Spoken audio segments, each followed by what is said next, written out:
What's up, guys? Welcome back to WCS America. You're watching the Challenger League. This is the final week of the Challenger League of Season 1. We're trying to find out who's going to advance into the Premier League of Season 2. Currently, Minigun already qualified through today's group. Right now, we're in the losers match between Top and Xenocider.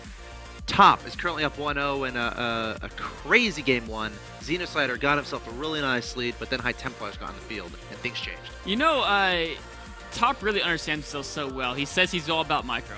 And we saw that he fell really far behind when he took that terrible engagement, when he tried to charge at Archon and kill Xenocider's natural. Right. And, like, you just got massacred. It was one of the most brutal slaughters I've seen. But then he just had to get Storm out, and his Storm control was so immaculate. Impeccable. I mean, it was truly impressive to watch him control this High Templar. How to come back in the game 101 there, displayed by Top. Gosh, crazy game 1. Here we are in game 2. It's going to be on Daybreak. In the top right-hand location, I present to you the Red Protoss player from Team Zenith of Origin. He's up 1-0. He's one win away from guaranteeing himself a spot in WCS America Season 2, either Challenger or Premier. Of course, advancing to the next round of the day. He is Top. In every single game so far, Top has spawned in the top of the map. It's true. His opponent in the bottom left-hand location. Your blue Terran player representing Team Evil Geniuses. He must win 2 in a row here to remain in WCS America. He is Xenocider. Now, Daybreak map is pretty interesting because it's a great map for that base race style that Xenocider was showing he showed as a desperation move last game when he realized he was too far behind to fight. So maybe he'll go for that earlier on. I'm also interested to see what Top plays because Top's a super aggressive player by default. Like he doesn't like, even though he has insanely good storm control, he doesn't like playing those mid and late games. Like he really, I mean, like he went for the 2-base timing last game in fact as well. It just didn't work out, so he ended up going to the late game and he played it amazingly. And after that, it's like his natural style is early game aggression or 2-base timings. But Daybreak's a map where those builds aren't quite as good. So is he gonna say, you know what, the late game I was so far behind, I came back, I can do this in the late game? Is he just gonna go straight for that macro game on Daybreak, or is he gonna stick with his roots and come up with some type of early attack? Yeah, I mean, it should be interesting as we see a pause here from Xenocider. You know, the mentality going from game to game and where you consider your strengths and, you know, what kind of direction you want the game to go in. We always have to consider, you know, what's inside the minds of these players. What are they thinking? And Top, once he gets those High Templars out, is just so good. So, you know, I agree. It should be interesting to see, does Top try to go for that late game where he certainly thrives? And does he play a more reactionary style against what potentially Xenocider throws at him, which is generally how most PvTs play out. You know, the Terran trying to prevent the Protoss, trying to exploit those timings, right? Hitting before the 2-2 comes out, hitting before Storm comes out, hitting before the first Colossus comes out. Timings like that. So we see the Reaper opening again from Xenocider. Yep. Really want to be on top of his scouting against Top. This time, Top's getting his Zealot. He doesn't want to fall to any eBay block shenanigans that did definitely disrupt his opening. Currently boosting a Stalker out too, so that could be indication that... And Xenocider sees that. He does. Currently boosting a Stalker isn't particularly common. It's something MC used to do a lot because he really liked to try to catch Terrans off guard and cross the map really quickly. Maybe if he catches him in the bunkers, like 80% done, kills the SCV while building the bunker, and all of a sudden he might be able to get, you know, 4 or 5 SCV kills with Zealot Stalker. He's got to be careful though because the Reaper can always jump back in his main. And he's not getting another gateway unit, which is fairly interesting. After crunch boosting that Stalker out, of course, it allows you to get a faster 3rd gateway unit out, but he's not looking to make that. Perhaps maybe a just-in-case kind of thing against eBay block kind of a thing. It's not a huge deal. No, it's not. Chrono Boost is actually... it's funny to say this is actually one of the matters of less importance as far as Protoss macro goes. It's not...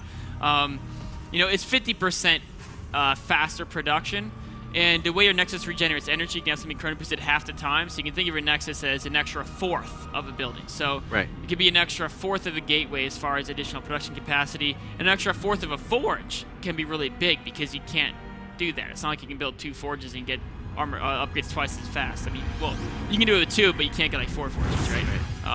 So So in some cases it can be nice for timings, but using one or not utilizing Chrono Boost perfectly doesn't make that big a difference. And Where's the Hellbats? Two really, Hellbats from Xenocider, mixing it up. He's been really favoring the marine heavy openings until now, but a Stargate from top. Which is pretty good against Hellbat play. Again, you get a Phoenix out as like once you kill the medevacs, obviously. Yes. Things become much more manageable. It can go both ways though, because you're gonna have slower observers, and so the initial Widowmine drop, while Hellbat drops, they're almost always after a Widowmine drop, because you have to wait for the armory. Why not get a couple Widowmines? That Reaper Scout. Oh, and he sees it too. Oracle's gonna come out, but there's no Robo on the way either. Now, is he going to use the Widowmines to drop, or is he going to place the Widowmine defensively to protect against the Oracle? Yeah, I mean, Oracle will have detection, so, if the Widowmines are offensive, he will have that to be able to deal with it. Oh, only one Widowmine. That's actually unusual. Most people put their reactor on a factory a little bit earlier if you wanted to get Marines out. Xenocider likes Marines, I've noticed that. Nothing wrong with that. Marines are pretty good units. He likes Marines and Hellbats. Yeah, those are both great units. They're great units to like. And if you like mules too, then you got a good mineral income. Oh wow! Mineral only units. And then you've learned the Terran race. Yep. Essential skills. All right, Oracle's swinging out in here. Marines should be to push that guy away. He's gonna spot the medevac. Did he? A second Oracle. That's for detection in case of Widowmine drop. What do you think about adding? Oh! Gotta be careful there. So what am I near there? Okay. Marines could have popped into bunker and been tricky because it gives them extra range. That'd been a sneaky move. What do you think about not adding a Phoenix to try to help with medevacs? I think he's more worried about detecting the Widowmines. Yeah. Because he doesn't know it's Hellbats. He didn't see the armory. All right, here it comes. Medevac going straight into the main. Got some stalkers there, targeting it down. Brutal. Oh, it's dead. Wow. As it flies onto the planet of Ire. Losing that first, you don't need to get damage done with the drop, but you need to not lose it for nothing. Because medevacs are expensive, so another one coming out here, we'll kill Zealot here. That's nice. Poor Zealot. He's like, I'm minding my own business, chilling by this awesome looking tower, and then all of a sudden, flames of death fall on top of you. Of course, Oracle's gonna follow this medevac around. Never mind. I'm a liar. Sorry. He's gonna keep track of things, though, and now he's getting that Phoenix. So I think just really wanted to make sure he had a way to detect Widowmines in case they hit him. Because his Robo was a little bit on the later end. Now he has observers, but just want to be safe there. Double Widowmines, or double Hellbat drops coming in from one poison to natural. Oh, the Phoenix was so close to seeing that, but he's not going to. Photon overcharge going on something. And the main. Okay. And he's pulling the probe, so no damage there. The one in natural, 4 stalkers deflect. So overall, a spectacular defense. Hellbats marching, looking for anything to kill. One Zealot's gonna be unlucky. It's gonna stay alive. The other drop is gonna head into the natural expansion, trying to take down some more probes. The medevac gonna get targeted down. There's a force field. Goodbye, Hellbats. Units lost. It's a story. Units lost is a story here. The thing is, he's been forcing these drops, and meanwhile, Oracle's trying to. And it's gonna work. Taking down the Marines. Plowed through the Marines like nothing. Oh gosh, this is. And he's not even going to be able to finish these barracks. This is looking dire for our Terran player. And is there anything to defend this natural? It's weird because he's playing this as if he was doing like a one-base harass. Oh! That's going to work. Some of those SCVs may be a bit bruised. Actually, no, they're wooded. Smashed out. But yeah, so he's been playing this as if it was like a one-base harass all-in where he had to do damage. But that ended up in him losing 3 medevacs, 6 Hellbats for nothing, which is basically his entire army. It's not good to lose your entire army for nothing. And that's why, of course, he's substantially down in supply. He's going to try to move and take out this 3rd base, but without the medevacs, his threat of that base race counterattack is so small. And then what's even worse is that it's like he's going up against Phoenix Colossi, which is if you're behind in air units, if you've lost your first 3 medevacs. You don't have a 3rd, you're trying to remake those medevacs, and you're needing a lot of Vikings out. How is he going to get enough Vikings to deal with the Phoenix and Colossi? I wish I had an answer for you, Nick, but this is one of those times I don't. He does have some nice upgrades, and Top isn't cranking out the upgrades. That's actually almost a bad sign, because it means Top's planning on attacking him pretty soon. or else he would be getting upgrades, And, right? and again, it's not a situation where you can just try to like drop counter because there's phoenixes everywhere. Well, yeah, I mean, maybe you could if you had 4 medevacs, right? Sure. You could do you get in the medevacs to begin with. Yeah, he lost all his medevacs at the start, so a very rough spot for Xenocider. A third base actually from the top, not going straight for an attack. Interesting. Yeah, I thought that's kind of anti-stylistic of him. It is, and with no forges, I mean, with the amount of gas you spend on both Phoenix and Colossi, it's usually don't go 2, but sometimes people get 1. Plus on air. Yeah. It's really important against Vikings, because the base damage of a Phoenix per hit is 5, times 2, which shoots twice at once, but... Right. If you add 1 onto 5, it's a 20% increase, so it's one of the biggest upgrades in the game is the Phoenix attack, specifically for Phoenix against armored units.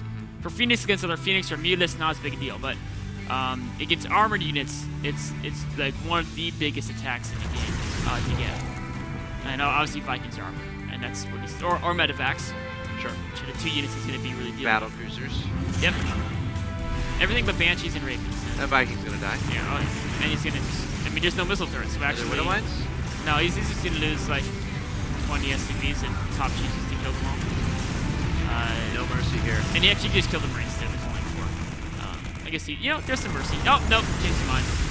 Taking down these Marines. Mule's gonna be dropped at the wrong time. 2 Vikings also popping out of those starports. They're out of energy. He might be out of energy, so good news there for That's Xenocider. a first world problem. Yeah.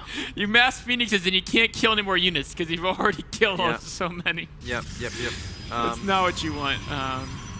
So what is this going to come down to?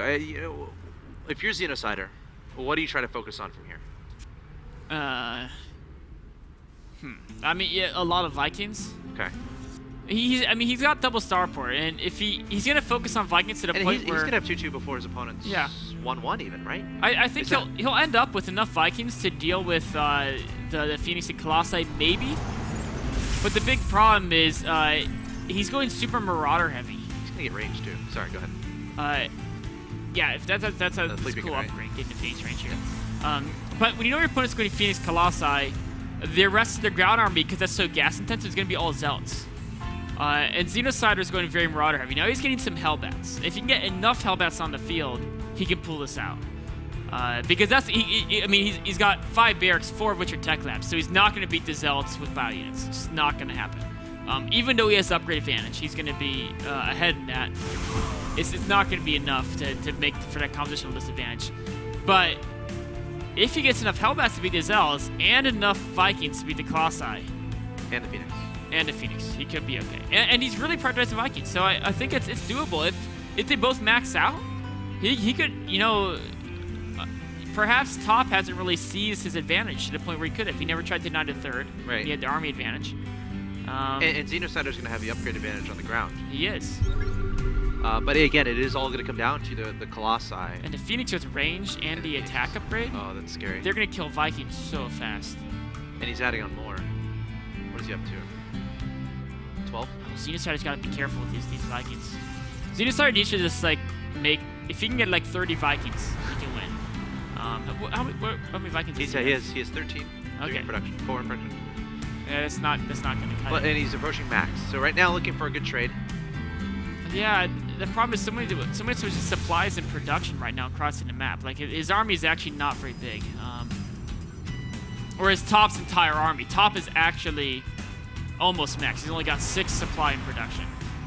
Vikings trying to get some free volleys off onto the Phoenix. That's what he That's can do. nice. He Taking keeps out one. chipping at him.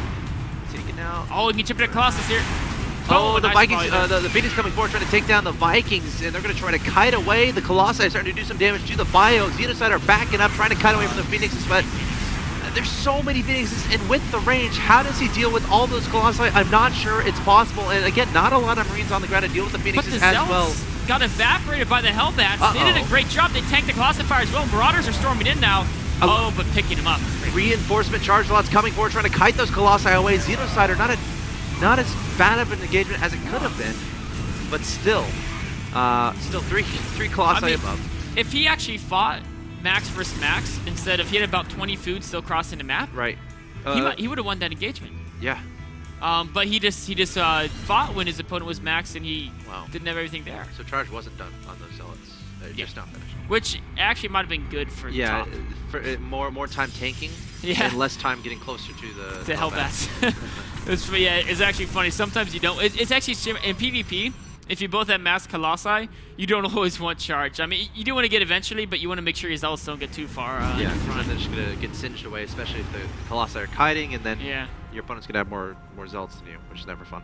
So Xenocider realizing he's behind. I love this idea to go for the master drop plate. Super risky. Obviously, if it's spotted, Phoenix will kill the There's a medevacs. pylon up there at the top of the map, I think. It's not going to see him, though. Oh. Yeah, they're going to avoid it. Okay. Oh, but he's rallying again. This has been his problem in every series he's played today. Got to committing those units into the main base. This is a really good draw, but he has to make sure he doesn't die to a counterattack. And let's see what happens here. Top can extend across the map, realizing his opponent is very weak in the Department of Defenses. This planetary is not going to finish. It's going to get toasted to the ground. Phoenix is trying to deal with the medevacs, going to take those out easily. Now going to start picking up those units on the ground. Top to 9 gets opponents to the fourth base, getting a fourth base of his own. Picking up those units. A Colossus is there as well, and he's going to clean that up. Top now has a commanding supply advantage after that exchange. 177 to 126. The Vikings trying to get their damage done from above, while the Phoenixes aren't incorporated. Only get one Colossus Yeah, there. it's nice, but now the Phoenix is coming back. Yep. And this is the top left base hasn't been scouted yet, I don't think. So that's his ace weapon there. Okay. But the problem is that top has like 1 billion units. Here's his whole army coming forward. SCV's being pulled. Can Xenocider make a heroic defense and keep himself alive in WCS America, or will Top take the 2-0 right here, right now? Every SCV being pulled here to try to deal with this attack. Venus is taking out everything. Zealots and Archons having a field day. The Colossus is well up to 15 kills. Top has a 148 to 51 supply advantage, and this could be the end of our young Evil Geniuses player. And there it is, Top taking the 2-0 over Xenocider, which means Top will advance to the next round, guaranteeing himself a spot in WCS America Season 2, and Xenocider will be out of WCS America. That's right, but coming up next, we're going to see which player gets in the Premier League of WCS America Season 2. Is it going to be Top, or is it going to be State? Another PvP coming at you guys after a short break.